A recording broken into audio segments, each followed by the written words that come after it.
પણ એને બે ભાગમાં વહેંચી દઈએ આપણે.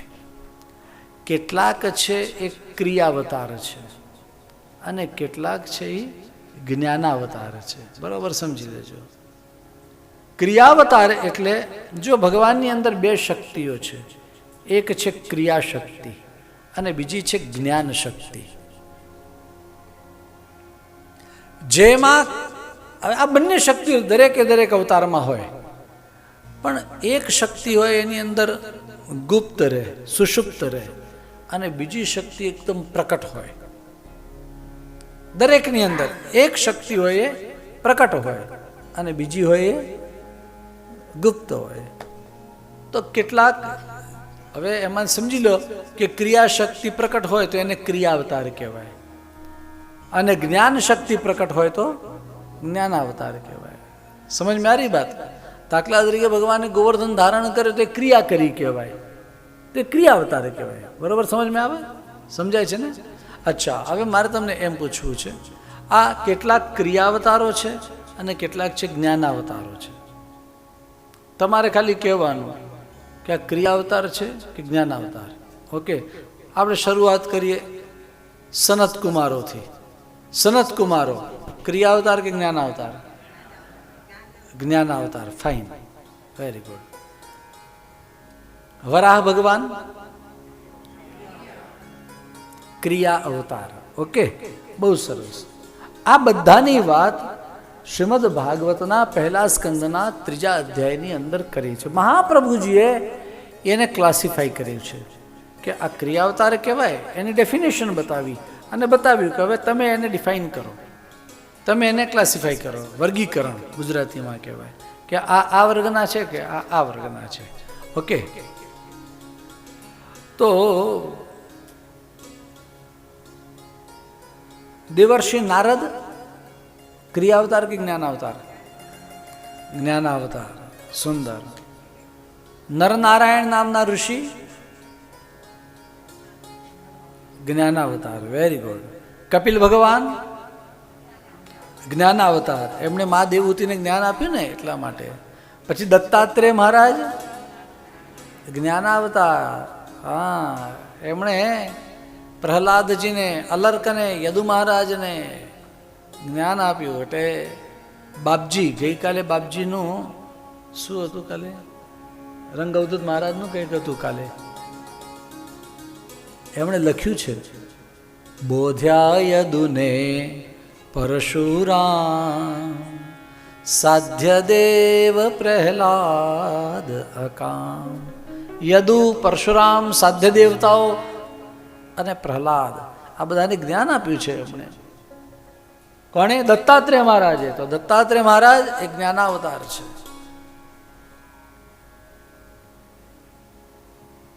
પછી ભગવાનનો એક યજ્ઞ અવતાર થયો. આ યજ્ઞનો અવતાર ક્રિયાવતાર કહેવાય કે જ્ઞાનાવતાર? અરે જરા જોરથી બોલો, બરોબર બોલો છો તમે, કંઈક થોડું ખોટું બોલો છો એમ. તો અચ્છા, મેરુ દેવીને ત્યાં ભગવાન ઋષભદેવ પધાર્યા. નાભી રાજાને ત્યાં ઋષભદેવ ભગવાનનો કયો અવતાર? જરા જોરથી બોલજો. જ્ઞાનાવતાર. એમ. પૃથુ મહારાજ રાજા બનીને આવ્યા. ભગવાન ક્રિયાવતાર છે. લોકોને ક્રિયા કરી અને લોકોને સમજાવ્યું, લોકોને સુખ આપ્યું પૃથુ મહારાજે. એ રીતે આગળ કુર્મા અવતાર. વાહ વાહ. મત્સ્ય અવતાર ક્રિયા અવતાર, કુર્મા અવતાર ક્રિયા અવતાર. ધન્વંતરી અવતાર જ્ઞાન અવતાર. એમણે આયુર્વેદ જ્ઞાન આપ્યું, આયુર્વેદનું. Very good. હવે આગળ મોહિની અવતાર ક્રિયા અવતાર. જ્ઞાન અવતાર નહીં, એની પાસે કોઈ નોલેજ લેવા બેસે, મોહિની ભણાવે. બોલો, A for apple, B for ball, C for cat, D for, આવું જો જ્ઞાન આપવા બેસે તો પેલા રાક્ષસો શું કે? એ બી સી ડી છોડો. પછી શું કે? ક્યા વાત હે, વાહ વાહ. એ મોહિનીને જોઈને કોઈ ભણવા બેસે, એની પાસે જ્ઞાન લેવા બેસે, એ ક્રિયાવતાર છે મોહિની, એ જ્ઞાનાવતાર નથી. તો નૈના છે નૈના જોડો એ તો પ્રિયજનો, આ મોહિની અવતાર ક્રિયાવતાર. પછી કયો અવતાર આવે છે ભાઈ? મોહિની અવતારની વાત કર્યા પછી આગળ બતાવે ચતુર્દશમ નારસિંહમ, નરસિંહ અવતાર. વામન ક્રિયા અવતાર. વાહ વાહ. વેદવ્યાસજી પરશુરામ, ભગવાન રામ ક્રિયા અવતાર. બલરામ ક્રિયા અવતાર. ત્યાં કૃષ્ણની પછી વાત કરીએ. બુદ્ધ, કલ્કી. ચાલો હવે ભગવાન Krishna, last but never lease. Krishna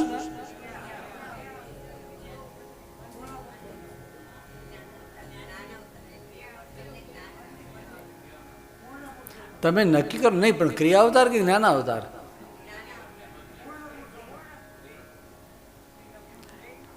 એ ભગવદ્ ગીતાનું જ્ઞાન પણ આપે અને ચક્ર પણ ચલાવે. એ ઉદ્ધવજીને જ્ઞાન આપે, ઉપનિષદના બધા જ્ઞાન આપે, અને એ ગોવર્ધન પણ ધારણ કરે.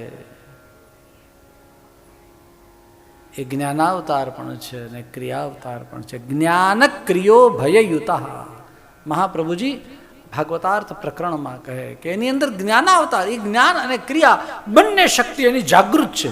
બધામાં બધી શક્તિઓ છે પણ બંનેની જાગૃત, બંને શક્તિઓ જાગૃત હોય એવો આ એક જ જ્ઞાન અને ક્રિયા બંને એની અંદર છે. અને એટલા માટે થઈને એમ કહ્યું કે જ્ઞાન ક્રિયો ભયયુતા. તો ભગવાન કૃષ્ણ દાદા કે જે પૂર્ણ પુરુષોત્તમ છે. Absolutely right. સહેજે ના નહીં.